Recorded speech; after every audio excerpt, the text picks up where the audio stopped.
लेकिन राजा साहब, एक और चीज़ जो सामने आई इन्हीं इजलासों के अंदर, वो ये थी कि पंजाब वाली साइड से बुशरा बीबी की डिस्प्लेयर है कि मोबिलाइजेशन जितनी होनी चाहिए थी वो नहीं है।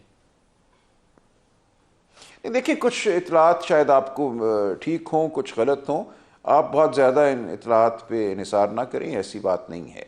पूरा मुल्क जो है वो एक सूरत हाल से दो चार है, लेकिन एक कमाल जज्बा है ये उन्होंने जिसके पार्टी के तहत इजलास के लोग अंदर खड़े ये हैं। बात की है, पाकिस्तान की जो मैं आपको तारीख में कोट एक कर रहा हूँ। सियासी जमात पर इस तरह हमला नहीं हुआ।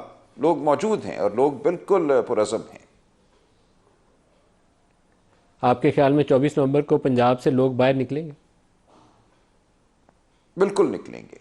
आप देखेंगे 8 फरवरी से पहले हमें कहा जाता था शायद आप 32 सीटें जीत जाएं, वरना 20 का नंबर नज़र आता है। उस दिन जिस तरह लोग निकले, वो किसी इदारे की जो इंटेलिजेंस थी उसमें ये रिकॉर्ड नहीं हो रहा था।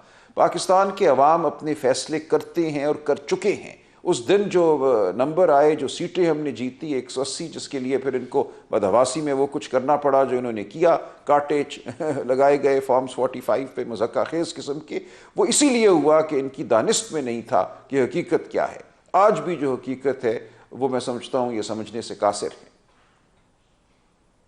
आपका 8 फरवरी के हवाले से जो जवाज़ है वो काफ़ी मजबूत है, क्योंकि 8 फरवरी गैर मामूली रिस्पांस था। लोगों ने निकल के आपके इंतखाबी निशान ढूंढे और उसके ऊपर जाके स्टैंप की और वोट लगाए।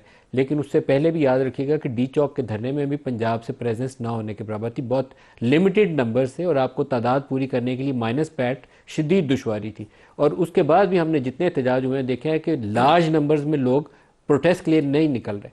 ये एक इशू है, आप पता नहीं इसको कैसे टैकल करेंगे, ये आपकी स्ट्रेटजी होगी।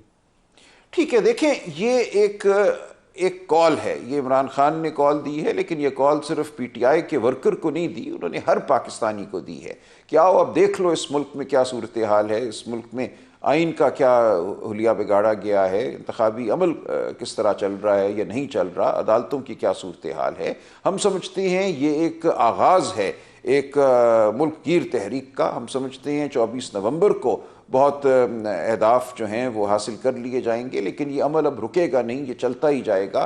पाकिस्तान ने आखिर कभी तो इर्तिका की मनाजिल तय करनी है। हम हमेशा तारीकी में डूबे नहीं रह सकते। हमने सच की जानिब बढ़ना है, हमने फ़रेब को शिकस्त देनी है, और ये अमल मैं समझता हूँ 24 नवंबर को शुरू होगा। पूरे मुल्क को अगर ये जामिद करते हैं, हर जगह सड़कें खोद देते हैं, बैरियर लगा देते हैं, कंटेनर खड़े कर देते हैं, तो मजाक इन्हीं का बनेगा। पाकिस्तान को ये आलमी जो नज़र है उसमें पेश कर रहे हैं एक मज़क्का खेज़ रियासत के तौर पे। एक लास्ट क्वेश्चन पूछ लूँ आपके, स्पोर्ट में यूएस कांग्रेसमैन कुछ 60 के करीब हैं या 50 के करीब हैं जिन्होंने दोबारा से ख़त लिखा है। उधर से बरतानवी वज़ीर ख़ारजा, उनका भी ख़त आया। लेकिन अभी हमने इरफान सदीकी साहब का एक स्टेटमेंट सुना जिसमें आपके किसी और लेटर का भी जिक्र हो रहा है। Is there any other letter written by PTI जिसमें आपको वो निशाना बना रहे हो? नहीं, मेरे इल्म में कोई लेटर नहीं है रिटन बाय पीटीआई। और देखिए, जो वहाँ पे भी कांग्रेसमैन या यूरोप में या बरतानिया में बात की जा रही है, कोई ख़त लिख रहा है, ये वहाँ के लोग हैं, ये वो लोग हैं जो पाकिस्तानी निजात हैं, जिनका दिल पाकिस्तान के लिए धड़कता है, लेकिन ये वहाँ के शहरी हैं।